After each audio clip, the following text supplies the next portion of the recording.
Hello friends, Arvind study official में आप सभी का स्वागत है। कल के वीडियो में हमने हिमालय पर्वत के बारे में पढ़ा था। आज के इस वीडियो में हम प्रमुख पर्वत श्रेणियों के बारे में पढ़ेंगे। जो महत्वपूर्ण पर्वत श्रेणियां हैं उन्हीं को इस वीडियो में हम कवर करेंगे। चलिए वीडियो को शुरू करते हैं।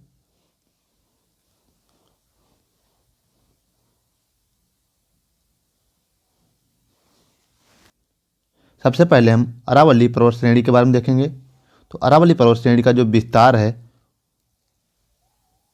वह गुजरात, राजस्थान, हरियाणा और दिल्ली तक है। इसका इसका 80% जो भाग है वह सिर्फ और सिर्फ राजस्थान में पड़ता है।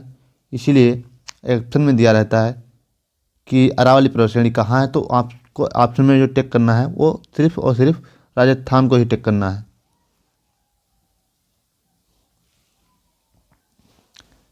इसका जो निर्माण हुआ था प्री कैम्ब्रियन काल में हुआ था। इसकी जो विशेषता है, यह भारत की प्राचीनतम पर्वत श्रृंखला है, यानी ये सबसे पुरानी पर्वत श्रृंखला है। इसकी जो सर्वोच्च चोटी है गुरु शिखर है, जिसकी ऊंचाई 1722 मीटर है। यह आबू पहाड़ी पर स्थित है जो राजस्थान में पड़ती है। यहाँ आबू पहाड़ी पर दिलवाड़ा जैन मंदिर भी स्थित है। यह भी याद रखिएगा, एग्जाम में पूछा जाता है।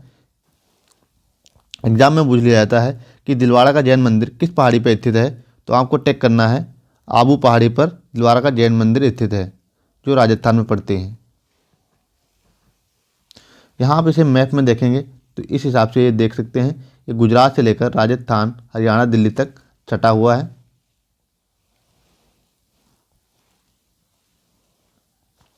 उसके बाद में हम देखेंगे सतपुड़ा श्रेणी के बारे में। जो सतपुड़ा पर्वत श्रेणी है, इसको भी एग्जाम में बहुत ही महत्व है, काफ़ी बार इसे क्वेश्चन पूछे जाते हैं।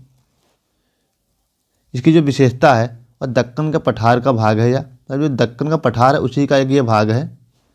इसका जो विस्तार है वह मध्य प्रदेश और महाराष्ट्र में है। तो ये देखते हैं मध्य प्रदेश मैप में। और इसकी जो सर्वोच्च चोटी है वह धूपगढ़, जिसकी ऊंचाई 1350 मीटर है।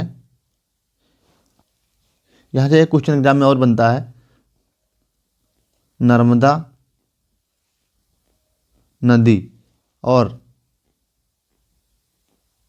ताप्ती नदी के बीच कौन सी पर्वत श्रेणी स्थित है, तो आप टिक करिएगा सतपुड़ा श्रेणी। तो सतपुड़ा श्रेणी, एक मिनट हम इसको यहाँ पे लिख के समझाते हैं।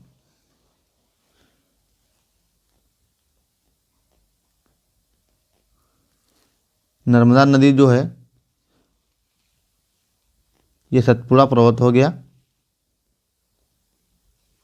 इसके उत्तर में जो हो गई कौन सी नदी होगी, नर्मदा। इसके दक्षिण में कौन सी नदी है, ताप्ती नदी। तो याद रखिएगा आप, एग्जाम में पूछा जाता है कि नर्मदा और ताप्ती नदी के बीच में कौन सी पर्वत श्रेणी स्थित है, तो सतपुड़ा पर्वत श्रेणी स्थित है। इसे याद रखिएगा एग्जाम में, बहुत ही ये कई बार एग्जाम में पूछा गया है।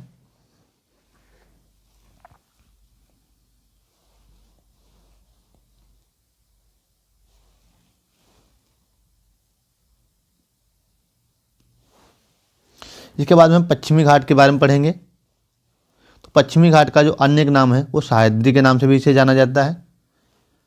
ये पश्चिमी घाट है इधर साइड में, और ये वाला जो पूर्वी घाट है इधर साइड में। इसकी जो औसत ऊंचाई है वो लगभग 1200 मीटर है। इसकी जो सर्वोच्च चोटी है वो अनाई मुंडी है, जिसकी 2695 मीटर ऊंचाई है, और ये केरल में पड़ता है। पूर्वी घाट और पश्चिमी घाट दोनों आकर नीलगिरी पर्वत श्रेणी में मिलते हैं। तो ये कहाँ मिलते हैं, नीलगिरी पर्वत श्रेणी में। नीलगिरी पर्वत श्रेणी कहाँ है, यहाँ पे।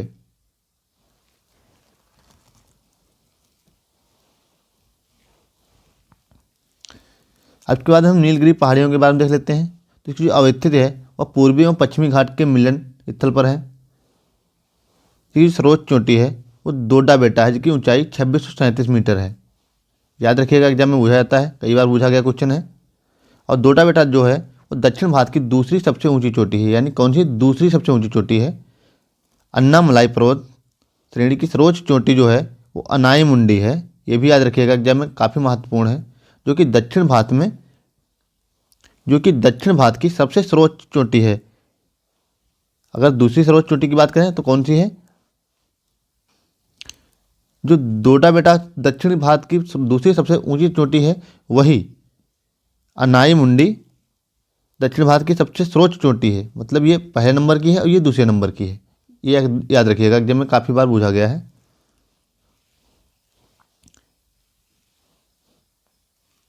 इसे मैप में आप देख सकते हैं।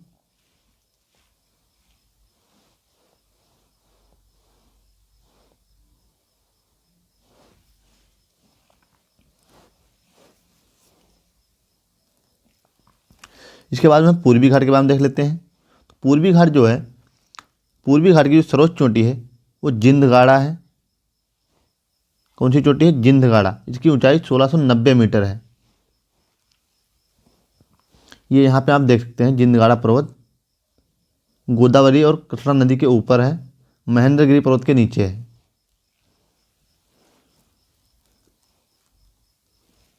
और उसकी कुछ महत्वपूर्ण पर्वत चोटियाँ भी हैं, जैसे महेंद्रगिरी जो तमिलनाडु में पड़ती है। दूसरी कौन सी है, आंध्र प्रदेश में नल्लामलाई और पालकोंडा जो पर्वत चोटियाँ हैं ये आंध्र प्रदेश में पड़ती हैं। तमिलनाडु में कौन सी चोटी पड़ती है, मेलागिरी। मेलागिरी किस लिए विख्यात है, चंदन के वनों के लिए विख्यात है। तो याद रखिएगा, मेलागिरी पर्वत किस लिए विख्यात है, चंदन के वनों के लिए विख्यात है।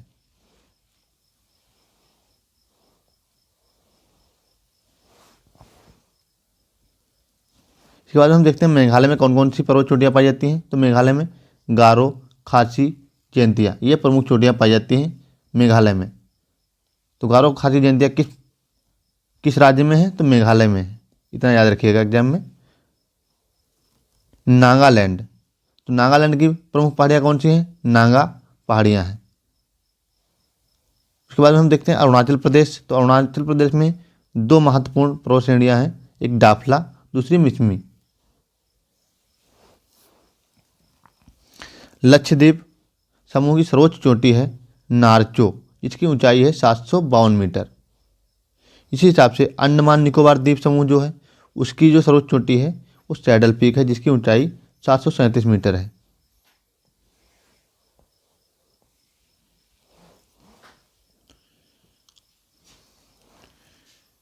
गिर पहाड़ियों के बारे में देख लेते हैं। जो गिर पहाड़ियाँ हैं वो गुजरात में हैं। गिर पहाड़ियाँ कहाँ स्थित हैं, गुजरात में। इसी यहाँ पे एशियाई शेरों के लिए ये विख्यात हैं। किस लिए विख्यात हैं, एशियाई शेरों के लिए ये विख्यात हैं।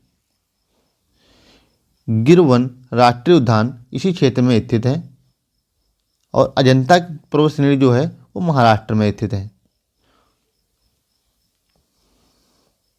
और वीडियो अच्छा लगा हो तो वीडियो को लाइक कर दें और चैनल को सब्सक्राइब कर लें ताकि इसी प्रकार के वीडियो आप तक पहुंचते रहें। मिलते हैं अपने नेक्स्ट वीडियो में, तब तक के लिए जय हिंद।